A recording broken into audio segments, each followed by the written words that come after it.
నమస్తే. ఇన్నాళ్ళు నన్ను సపోర్ట్ చేస్తూ, ఎంకరేజ్ చేస్తూ మీ ప్రేమను నాకు అందిస్తున్న ప్రతి ఒక్కరికి కృతజ్ఞతలు. అలాగే ఈ వీడియో కూడా ఖచ్చితంగా మీకు ఉపయోగపడుతుంది. లైక్, షేర్ అండ్ సబ్స్క్రైబ్ చేసి మీ సపోర్ట్‌ని నాకు అందించండి. అలాగే ఈ వీడియో పట్ల మీకున్న అభిప్రాయాన్ని కామెంట్ సెక్షన్‌లో కామెంట్ చేసి తెలియజేయండి. ఇప్పుడు వీడియోని చూద్దాం. నమస్తే. Welcome to our channel. నేను పద్మిని. ముందుగా ప్రేక్షకులందరికీ శ్రీ క్రోధినామ సంవత్సర ఉగాది శుభాకాంక్షలు.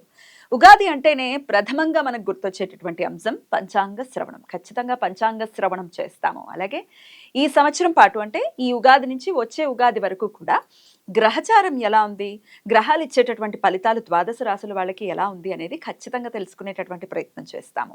ఒకవేళ ప్రతికూల ఫలితాలని ఇస్తున్నట్టయితే ఖచ్చితంగా తీసుకోవాల్సినటువంటి జాగ్రత్తలు తీసుకుంటూ దైవారాధనని ప్రత్యేకంగా చేసుకుని స్మార్ట్ వేలో వచ్చేటటువంటి కష్టాల నుంచి బయటపడే ప్రయత్నం ఖచ్చితంగా చేస్తాము.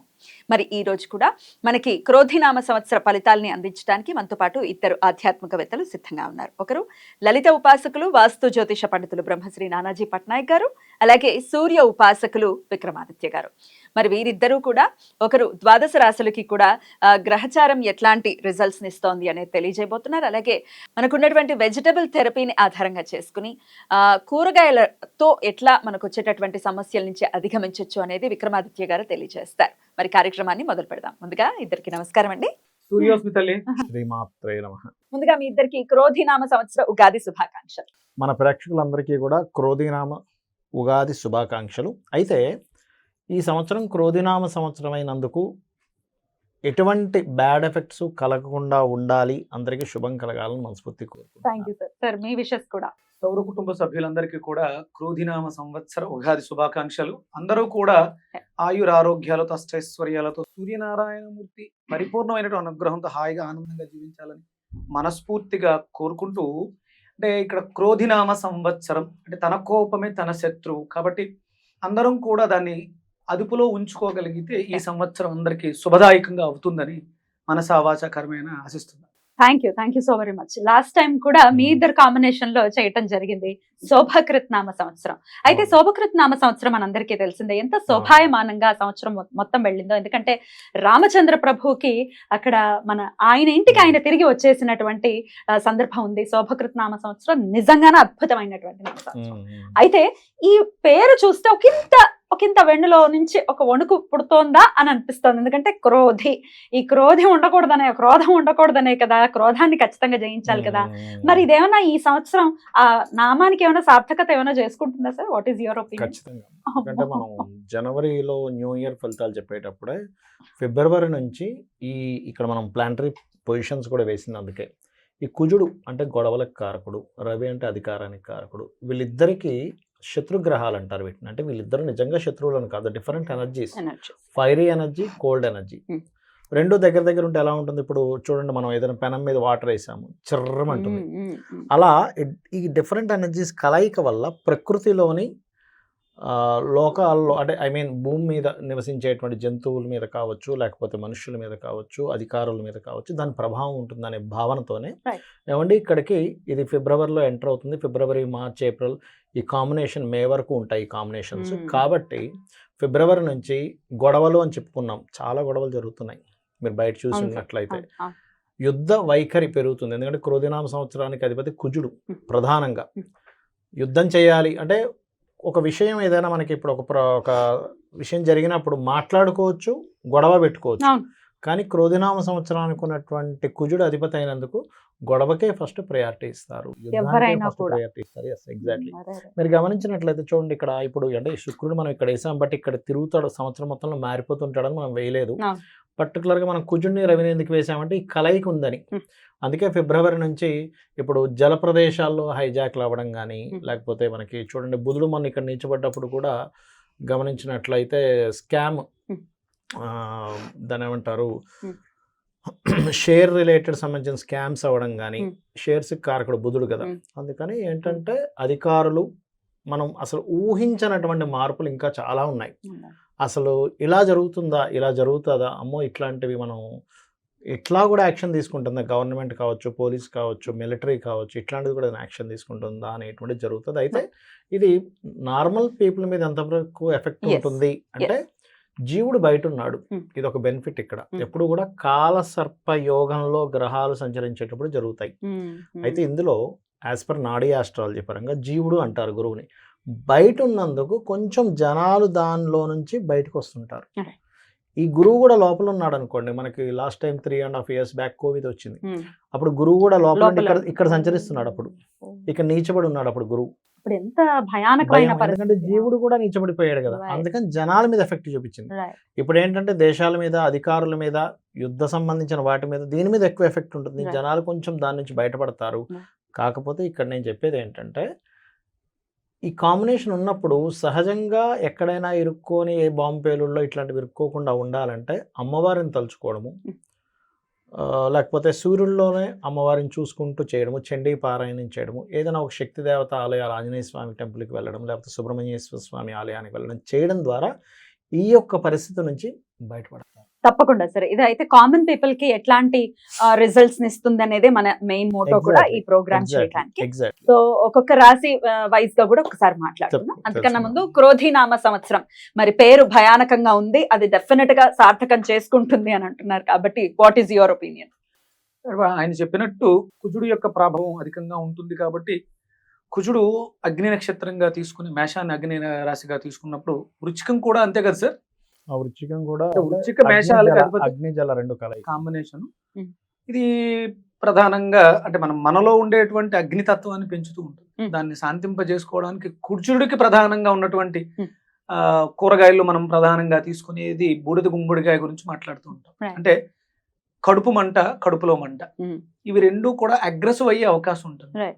అంటే తన కోపమే తన శత్రువు అంటారు. క్రోధినామ సంవత్సరంలో విపరీతమైనటువంటి కోపతాపాలకి అవకాశం ఎక్కువగా ఉంటుంది కుజుడు ప్రధానంగా తీసుకోవడం. ఇప్పుడు మనం ఈ ఎపిసోడ్ మంగళవారం చేస్తున్నాం, మనకి క్రోధినామ సంవత్సరం కూడా మంగళవారం వస్తుంది. కుజుడు ఆధిపత్యం తీసుకోవడానికి ఇది కారణం అవుతుంది.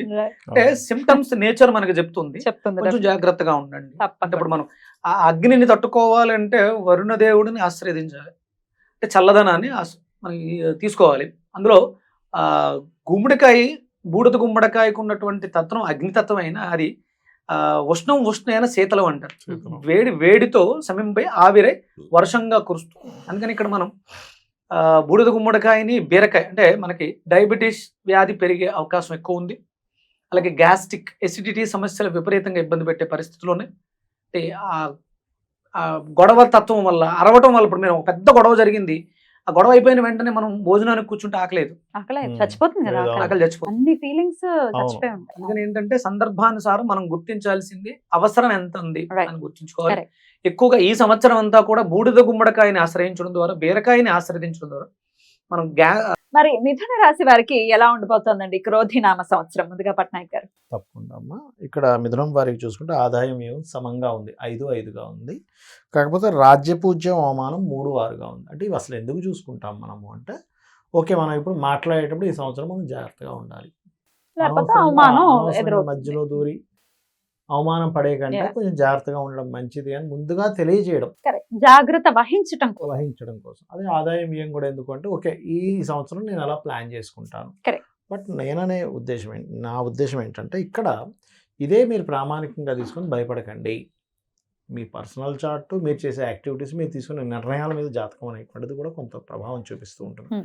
కాబట్టి ఈ సంవత్సరం మరి వీరికి ఆదాయం వ్యయం సమంగా ఉంది, కానీ ఆదాయం పెరగాలి. మిథునం వారికి గురువు లాభంలో ఉన్నంతసేపు చక్కటి ఆదాయం ఉంటుంది. దాని తర్వాత వ్యయంలోకి వచ్చినప్పుడు గురువు 12లోకి వచ్చాడు కదా, సహజంగానే బాధకుడు ఈ లగ్నానికి 12లోకి వచ్చాడు, అందుకని ఖర్చులు పెంచుతుంటాడు. అందుకని ఏం చేయాలి, కాస్త దక్షిణామూర్తి ఆరాధన చేయడము, లేకపోతే శనగలు దానంగా ఇవ్వడము, ఇవి బ్రహ్మాండంగా పనిచేస్తాయి. ఇక ఆదాయం పెరగాలంటే రాజరాజేశ్వరి అమ్మవారి యొక్క ఆరాధన చేయడం, వీలైతే తీపి పదార్థాన్ని ఏదైనా ఆలయంలో అమ్మవారికి నైవేద్యంగా పెట్టి పంచితే కూడా ఖర్చు ఇంకో రూపంలో అయిపోవాల్సింది ఈ రూపంలో కంట్రోల్ అవుతుంది. ఇది.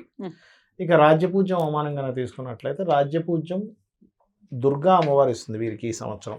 అంటే ఒక్కొక్క ఆరాధన ఒక్కొక్క రాజ్య తత్వాన్ని పెంచుతూ ఉంటుంది. అవమానం తగ్గించుకోవాలంటే సూర్య నమస్కారాలు, కాలభైరవ అష్టకం చేసుకుంటే బ్రహ్మాండంగా అవమానం అనేటువంటిది తగ్గుతుంది. ఇక మిగతా అంశాలు కనుక చూసుకుంటే వీరికి డూస్ డోంట్స్ అసలు ఏవి వేటి జోలికి వెళ్ళకూడదు, అంటే జాగ్రత్తగా ఉండాలి. వెళ్ళకూడదు అంటే అసలు వెళ్ళకూడదని కాదు, ముఖ్యంగా విద్యార్థులు విద్యా సంబంధించిన విషయంలో చాలా జాగ్రత్తగా ఉండాలి because of 4th house Ketu. Hmm. అలాగే మరొక విషయం ఏంటంటే ఇక్కడ దీంతో పాటు ఇక్కడ ఈ విద్యార్థులతో పాటు మరొక విషయం ఏంటంటే ఇప్పుడు చూడండి, ఏదైనా ల్యాండ్ తీసుకుందాం అనుకుంటాము లేదా కన్స్ట్రక్షన్ స్టార్ట్ చేద్దాం అనుకుంటాం.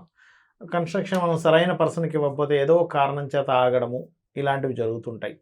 కాబట్టి ఈ 4th హౌస్ కేతు ఉన్నందుకు అటువంటివి ఏవైనా ఇంకా కంపల్సరీ స్టార్ట్ చేయాల్సి వస్తుంది. ఒక్కోసారి 4వ స్థానంలో కేతు ఉన్నాడు, సంవత్సరం వరకు ఆపలేం కొన్ని విషయాలు. అందుకని గణపతిని ఆరాధించి ప్రారంభించినట్లయితే విద్యా విషయం కావచ్చు, కన్స్ట్రక్షన్ రిలేటెడ్ సంబంధించిన విషయాలు కావచ్చు బాగుంటాయి. అయితే ఇక్కడ ఇంకొకటి ఏంటంటే 9వ స్థానంలో శని ఉన్నాడు కాబట్టి పెద్ద మొత్తంలో ఏదైనా మనీ ట్రాన్సాక్షన్ చేసేటప్పుడు, తీసుకొని వెళ్ళేటప్పుడు, ప్రయాణం చేసేటప్పుడు కొద్దిగా జాగ్రత్తగా ఉండాలి. ఇవి డోంట్స్. ఇక డూస్ ఏమిటి? ఒకటి, వీరికి రాహు దశమంలో ఉండడం అనేటువంటిది ఉద్యోగ అవకాశాలు, కొత్త ఉద్యోగానికి అవకాశాలు కావచ్చు, విదేశాల్లో ఉద్యోగం చేయడానికి కావచ్చు చాలా బాగుంది చెప్పాలంటే. అలాగే లోన్స్ కోసం ట్రై చేస్తే కూడా చాలా బాగుంటుంది. ఎందుకంటే అదే కాకుండా మనకి దశమంలో రాహు ఉండడమే కాకుండా దశమాధిపతి వచ్చి వ్యయంలో ఉంటున్నాడంటే, దశమాధిపతి వ్యయం అంటే అతని వృత్తంతా విదేశీ సంబంధంగా కనెక్ట్ అయి ఉంది. సో మీ యొక్క ప్రయత్నాలు ఖచ్చితంగా ఫలిస్తాయి. ఇది ఒకటి. ఇక ఫైనాన్షియల్ గ్రోత్ అయితే ఇందాక మనం చెప్పుకున్నట్టుగా ఆరాధన చేసుకుంటే మంచిది. సహకరించే వాళ్ళ సంఖ్య కొంతవరకు పెరుగుతుంది. ప్రాపర్టీస్ తీసుకునేటప్పుడు కొంచెం జాగ్రత్తగా ఉండాలి. ఏదైనా సంతానం కోసం ప్లానింగ్ కనుక చేసుకునేటట్లయితే వెరీ క్లియర్లీ వీళ్ళు మే లోపల చేసుకోవడం మంచిది. మే దాటిందంటే మళ్ళీ September, middle of the September నుంచి మళ్ళీ సంతానం ప్రయత్నం చేసుకోవడం మంచిది. కాంపిటీషన్ ఎగ్జామ్స్ అట్లాంటి వాటిలో చక్కగా సక్సెస్ అవుతారు. ఈ సంవత్సరం ఏదైనా వివాహ సంబంధాలు కూడా కాస్త మే లోపలే చేసుకోవడం అనేటువంటిది మంచిదని చూపిస్తుంది. అదేవిధంగా వీరికి ఇంకొకటి ఏంటంటే హైయర్ ఎడ్యుకేషన్ రిలేటెడ్ సంబంధించిన విషయాల్లో కొంచెం మందత్వం అంటే స్లోగా అవుతూ ఉంటాయి. అందుకని పెద్దగా టెన్షన్ పడకూడదు. అండ్ అట్లాగే మరొక విషయం ఏంటంటే ఇక్కడ వీరికి హెల్త్ రిలేటెడ్ సంబంధించినటువంటి విషయంలో ఎవరికైనా రెస్పిరేటరీ ప్రాబ్లమ్స్ ఉంటే కనుక, ఊపిరి పీల్చుకోవడం ఇట్లాంటిది ఏదైనా ఉంటే కనుక కొంచెం జాగ్రత్త పడుతూ, అందులో పర్టికులర్గా ఈ గృహ సంబంధించిన విషయాల గురించి మనం మాట్లాడుకున్నాం కాబట్టి లలితా సహస్రనామాల్లో వదనస్మర మాంగళ్య గృహతోరణ చిల్లికాయే నమః అనే నామస్మరణ బ్రహ్మాండంగా పనిచేస్తుంది సంవత్సరం మొత్తం కూడా. ఎందుకంటే ఇంట్లో ఒక్కొక్కసారి ఏమవుద్దంటే ఇక్కడ కేతు ఉన్నప్పుడు మనం తీసుకునే ఇల్లు కూడా ఏదో వాసుదోషం ఇల్లు తీసుకుంటాం తెలియకుండా. మాయ కమ్మేస్తుంది. కేతు ఏంటంటే మ్యాజికల్ ప్లానెట్. అదే పిల్లలకి అనుకోండి, చక్కగా శుద్ధ విద్యాంకురాకార ద్విజపంక్తి ద్వయోజ్వలాయే నమః లేదా హైగ్రీవ స్తోత్రం పిల్లలకు ఆటంకం కలగకుండా ఉంటుంది చూసుకుంటే కనుక. సో ఇవి చేసుకుంటూ ఇక్కడ ఈ 9వ స్థానంలో శని భగవానుడు ఉన్నాడు కాబట్టి పర్టికులర్గా సాటర్డేస్ ఏదైనా సరే మనీ ట్రాన్సాక్షన్స్ విషయంలో జాగ్రత్తగా ఉండడము, బుధవారాలు ఎటువంటి గృహ సంబంధించినవి ప్రారంభించకుండా ఉండడం మంచిది. వీరికి ఇది ఒక జాగ్రత్తలు కూడా జాగ్రత్త తీసుకుంటే మంచిది. ఓవరాల్ గా ఎలా ఉంది సార్ క్రోధినామ సంవత్సరం మిథున రాశి వారికి? బాగుంది. ఇప్పుడు దాకా మనం చెప్పుకున్నాం కదా ఏ విషయాల్లో బాగుంది, ఏ విషయాల్లో బాగాలేదు. ఇవి చేసుకుంటే ఏం లేదు. నేను ఒకటే చెప్తానమ్మా, ఒకటే గుర్తుపెట్టుకోండి. ఎప్పుడు కూడా ఏంటంటే నా జాతకం ఎలా ఉంది, నా వాస్తు ఎలా ఉంది ఇవన్నీ కాదు. నేను అమ్మవారిని నమ్ముకున్నాను, నేను కష్టపడుతున్నాను, ప్లానెడ్గా వెళ్తున్నాను, అనవసరమైన ఆశలకి అనవసరమైన వాటికి పోకుండా పద్ధతి పరంగా వెళ్తున్నాను, భగవంతుడు చూసుకుంటాడు. Beautiful sir. రైట్ సార్, రెస్పిరేటరీకి సంబంధించి ఇబ్బందులు వచ్చేటటువంటి పరిస్థితి ఉంటుంది అని పట్నాయక్ గారు ప్రెడిక్షన్ అందించారు. మీరు చెప్పండి సార్. ఆయన రెస్పిరేటరీ ఒకటి చెప్పారు, అలాగే మందకొడితనంగా ఉంటుంది అష్టమ స్థానం అని కూడా చెప్పడం జరిగింది. అందుకని అంటే అదే ఇది మీరు ఒక మంచి పని చేశారు, కాంబినేషన్ డిస్కషన్ పెట్టడం అనేది. నేను మామూలుగా పెట్టుకుంటే వేరేలా ఉండేది, కాంబినేషన్ పెట్టినప్పుడు ఆయన మాట్లాడుతుంటే అంటే మనందరం కూడా యూనివర్స్లో ఉన్నాం, ప్రకృతిలో ఉన్నాం, గ్రహాలన్నీ కూడా మన చుట్టూ విసిరివేయబడ్డాయి అని అనుకుంటాం కదా. అవన్నీ కూడా మన లోపల ఆ ప్లానెట్స్ బయట యాజ్ ఇట్ ఈస్ గా ఉన్నాయి, అది అలా తిరుగుతుంది. మన శరీరంలో మిథున రాశికి సంబంధించి, నేను మిథున రాశి జాతకుండి అంటే నేను కూడా మా గురుగారు ఏమంటారంటే మన అందరం కూడా ఏలియన్స్, గ్రహాంతర వాసులు. ఆయా గ్రహానికి సంబంధించి నేను అశ్విని గ్రహానికి సంబంధించిన వాడు.